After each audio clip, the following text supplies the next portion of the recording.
Everyone, मेरा नाम है रजत कुमार सैनी और मैं आपका स्वागत करता हूं अपने चैनल आर लर्निंग क्लासेस में। आज हम लोग पढ़ने वाले हैं मैथ्स का एक टॉपिक सेट थ्योरी। ठीक है, तो इससे पहले हम लोग थोड़ा बेसिक डिटेल्स लेंगे नंबर सिस्टम के बारे में, उसके बाद हम लोग सेट थ्योरी स्टार्ट करेंगे, क्योंकि सेट थ्योरी में कई ऐसे सेट हैं जो कि नंबर सिस्टम के बेसिस पे हैं। ठीक है, तो चलिए स्टार्ट करते हैं। तो चलिए हम लोग स्टार्ट करते हैं नंबर सिस्टम के बारे में। ये थोड़ा इंपॉर्टेंट टॉपिक है क्योंकि इसके बेसिस पे आपके कुछ प्री डिफाइंड सेट्स होते हैं। ठीक है, तो उनको पढ़ने के लिए ये जानना जरूरी है।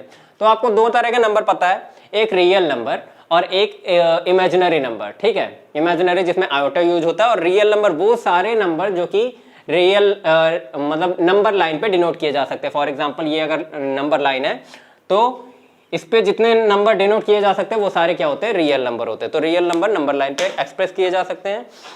दूसरी चीज, अब रियल नंबर आपके दो तरह के हो सकते हैं। किस तरह के? एक रेशनल होता है, एक इरेशनल होता है। तो रेशनल नंबर में हम उन सारे नंबरों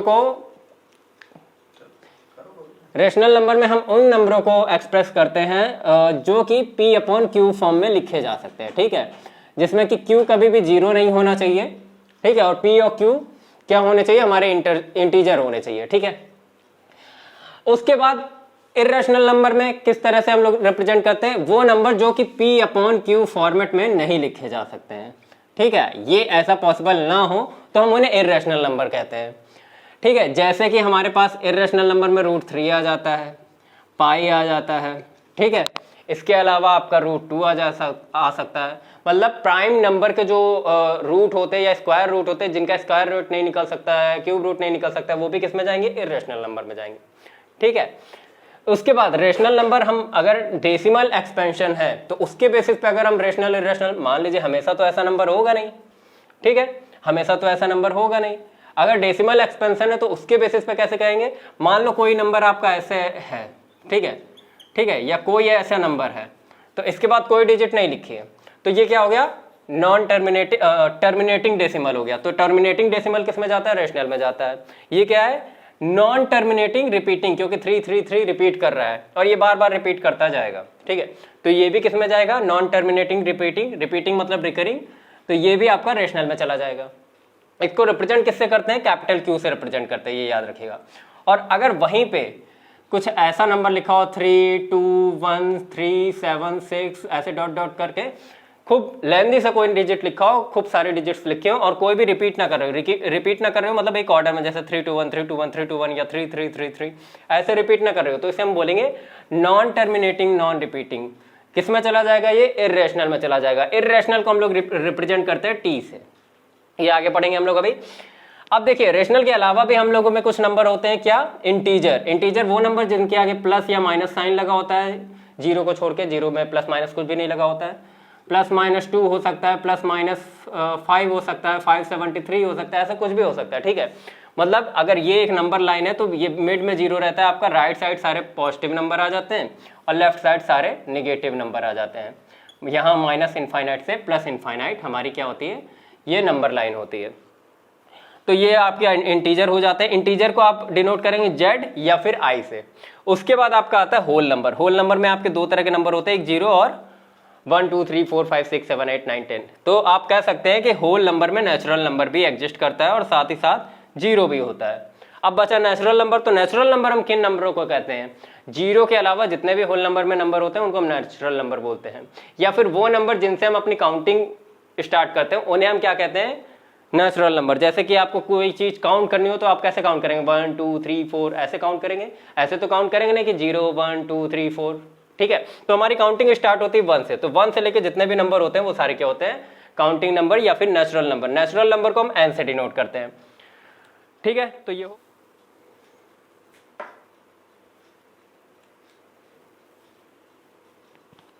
देखिए बाल सही आ रहे हैं, बाल सही आ रहे हैं, थोड़े बोड़े। तो चलिए हम लोग स्टार्ट करते हैं नंबर सिस्टम के बारे में। ये थोड़ा इंपॉर्टेंट टॉपिक है क्योंकि इसके बेसिस पे आपके कुछ प्री डिफाइंड सेट्स होते हैं। ठीक है, तो उनको पढ़ने के लिए ये जानना जरूरी है। तो आपको दो तरह के नंबर पता है, एक रियल नंबर और एक इमेजिनरी नंबर। ठीक है, इमेजिनरी जिसमें आयोटा यूज होता है, और रियल नंबर वो सारे नंबर जो कि रियल मतलब नंबर लाइन पे डिनोट किए जा सकते हैं। फॉर एग्जाम्पल, ये अगर नंबर लाइन है तो इस पे जितने नंबर डिनोट किए जा सकते हैं वो सारे क्या होते हैं, रियल नंबर होते हैं। तो रियल नंबर नंबर लाइन पे एक्सप्रेस किए जा सकते हैं। दूसरी चीज, अब रियल नंबर आपके दो तरह के हो सकते हैं। किस तरह के, एक रेशनल होता है, एक इरेशनल होता है। तो रेशनल नंबर में हम उन सारे नंबरों को एक्सप्रेस करते हैं जो कि P अपॉन Q फॉर्म में लिखे जा सकते हैं, ठीक है, जिसमें कि Q कभी भी जीरो नहीं होना चाहिए, ठीक है, और P और Q क्या होने चाहिए, हमारे इंटीजर होने चाहिए, ठीक है।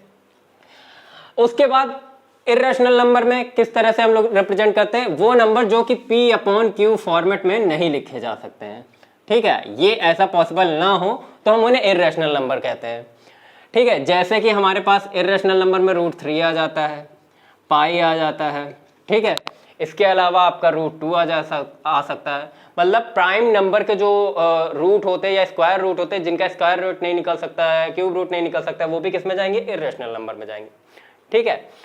उसके बाद रेशनल नंबर, हम अगर डेसिमल एक्सपेंशन है तो उसके बेसिस पे अगर हम रेशनल इरेशनल, मान लीजिए हमेशा तो ऐसा नंबर होगा नहीं, ठीक है, हमेशा तो ऐसा नंबर होगा नहीं।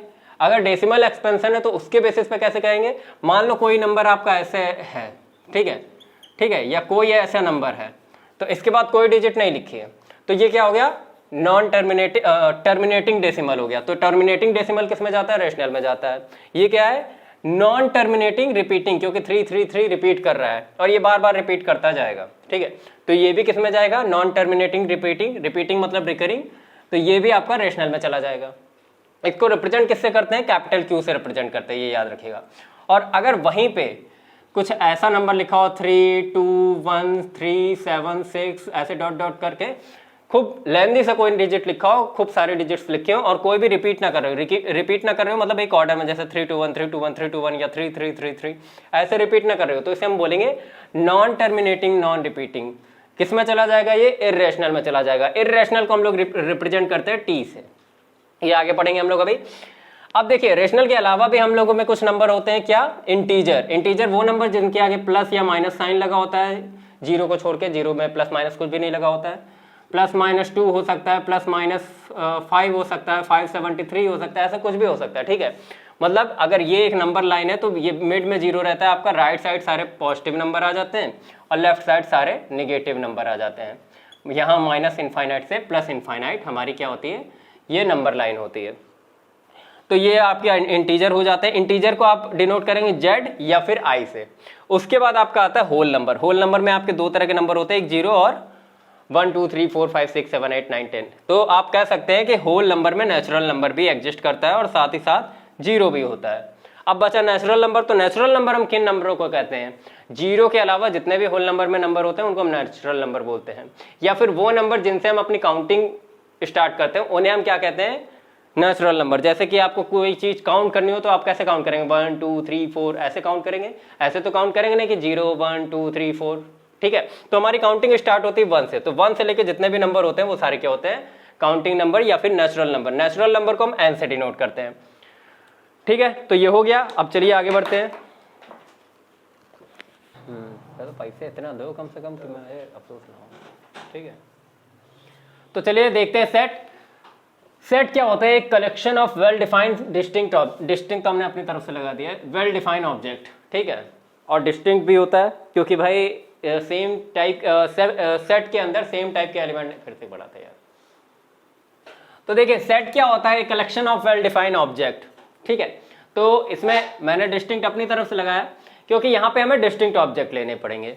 अब देखिए मान लीजिए P एक सेट है तो हम सेट के अंदर एलिमेंट्स को कैसे लिखते हैं, इसको हम एलिमेंट बोल सकते हैं, ऑब्जेक्ट बोल सकते हैं और मेंबर बोल सकते हैं, टर्म्स बोल सकते हैं, ठीक है। तो ये कई सारे सिनोनिम्स हैं इनके।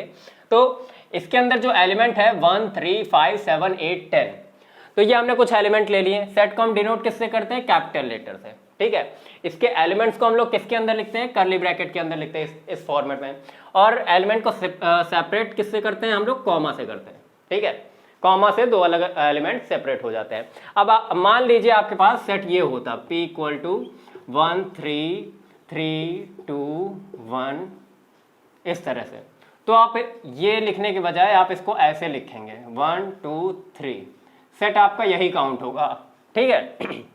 तो सेट किसे माना जाएगा, डिस्टिंक्ट ऑब्जेक्ट। एक ऑब्जेक्ट को 10 बार लिख देने से वो ऑब्जेक्ट जो है क्या कहते हैं काउंट नहीं होगा, काउंट एक ही ऑब्जेक्ट होगा। यहाँ पे 3 एक ही बार काउंट होगा, यहाँ पे एक ही बार काउंट होगा, ठीक है।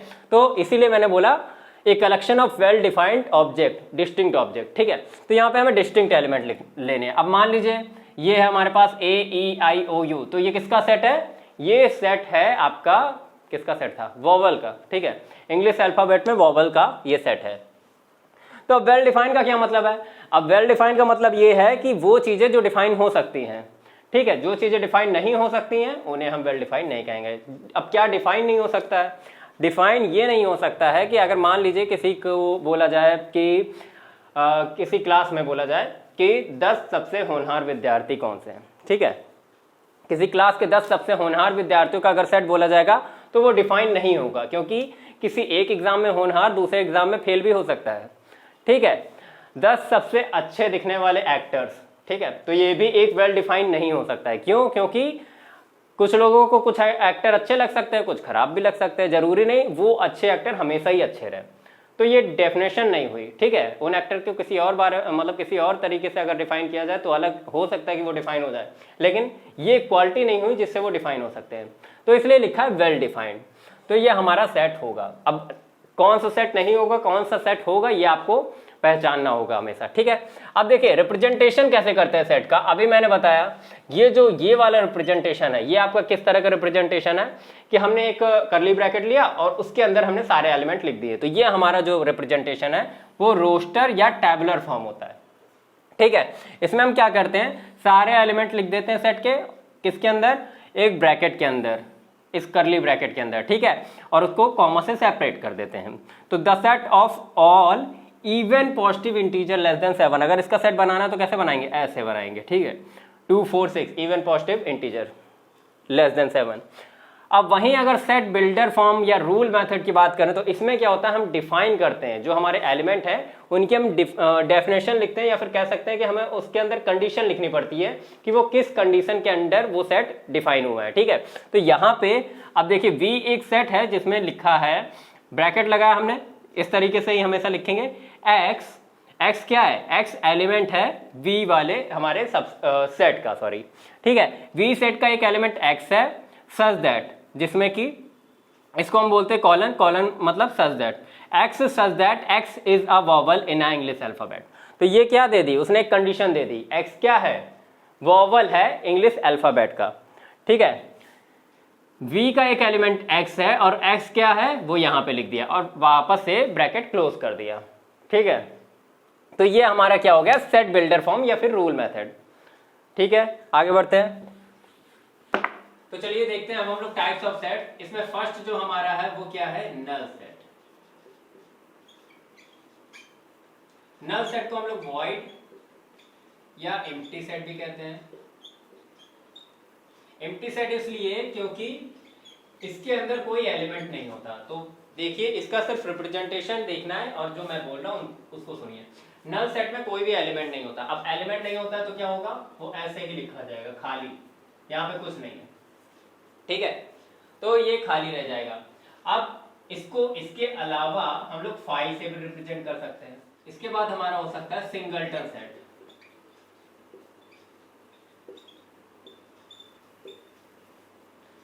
तो ये सेट में क्या होगा? सिर्फ एक एलिमेंट होगा, मतलब एक नंबर नहीं, ऐसे भी लिखा है तो ये भी हमारा क्या है? सिंगलटन सेट में है, जीरो नहीं, जीरो है तो ये वॉइड सेट में नहीं काउंट होगा, ये किसमें होगा? सिंगलटन सेट में काउंट होगा। यहाँ पे आपका एक एलिमेंट है 1, यहाँ पे एक एलिमेंट है 0, या फिर आपका लिख दिया हमने m ऐसे करके। तो ये क्या है? हमारा सिंगलटन सेट। सिंगलटन सेट का मतलब सेट के अंदर सिर्फ एक एलिमेंट है। इसके अलावा हमारा हो सकता है फाइनाइट। फाइनाइट सेट का मतलब जिसके अंदर एलिमेंट्स क्या हो? फाइनाइट नंबर ऑफ एलिमेंट्स हो, काउंटेबल एलिमेंट्स हो, जैसे कि इवन प्राइम नंबर, तो वो क्या होगा? फाइनाइट सेट होगा। तो मतलब सिंगलटन सेट हमेशा फाइनाइट होगा क्योंकि उसके अंदर फाइनाइट नंबर ऑफ एलिमेंट होंगे, ठीक है। इसके बाद फाइनाइट सेट में जैसे आपको बोल दिया जाए less than 7, natural number less than 7, तो वो फाइनाइट होंगे, तो वो भी क्या हो जाएगा? फाइनाइट सेट हो जाएगा, मतलब ये काउंटेबल होना चाहिए, एलिमेंट काउंटेबल होने चाहिए। इसके बाद आपका आता है इनफाइनाइट सेट।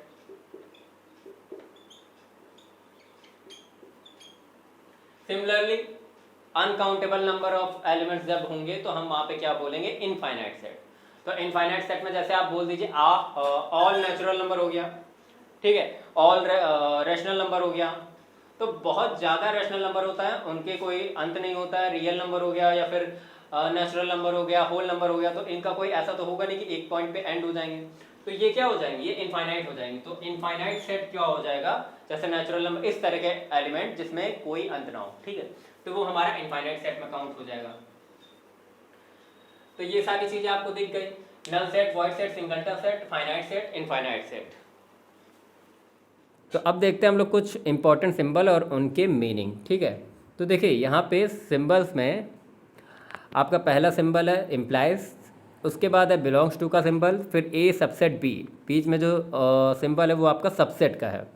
अगर सबसेट के सिंबल को पलट दे तो वो बनता है सुपर सेट का सिंबल, ठीक है। मतलब जैसे वो सी टाइप में लिखा है ना, डीप सी, तो उसी को अगर हम पलट दें तो वो हमारा बन जाएगा सुपर सेट का सिंबल। इसके बाद इम्प्लाइज इज इम्प्लाइज बाई, तो इसका सिंबल इस तरह का बना हुआ है, ठीक है। उसके बाद आपका आता है या तो ये वर्टिकल लाइन हो सकती है या फिर कॉलन हो सकता है या फिर एस्ट्री लिखा हो, तो इसको हम पढ़ते हैं सच दैट, ठीक है। उल्टा ए का मतलब फॉर ऑल, उल्टा ई का मतलब there exist, I double F का मतलब इफ़ एंड ओनली इफ़। अब आप आई एफ लिखते हैं तो उसका मतलब इफ़ होता है, और अगर डबल एफ लिख दिया तो उसका मतलब इफ़ एंड ओनली इफ़ होता है, ठीक है। एंड को एंड ही पढ़ेंगे, ठीक है। उसके बाद सिंबल कुछ नीचे और दिए गए हैं, उनके मीनिंग दिए गए हैं। ए बाई बी मतलब A is divisor of B, N का मतलब है set of natural number, W का मतलब है सेट ऑफ होल नंबर। तो आपको समझ में आ गया होगा कि मैंने अभी आपको नंबर सिस्टम क्यों पढ़ाया है, ठीक है। तो आई या जेड से हम रिप्रेजेंट करते हैं इंटीजर को, क्यू से रिप्रेजेंट करते हैं रेशनल नंबर को, क्यू सी से रिप्रेजेंट करते हैं हम लोग इर्रेशनल नंबर को, ठीक है। और कुछ जगह इर्रेशनल नंबर को टी से भी रिप्रेजेंट करते हैं। आर से रिप्रेजेंट करते हैं रियल नंबर को, और सी से रिप्रेजेंट करते हैं कॉम्प्लेक्स नंबर को,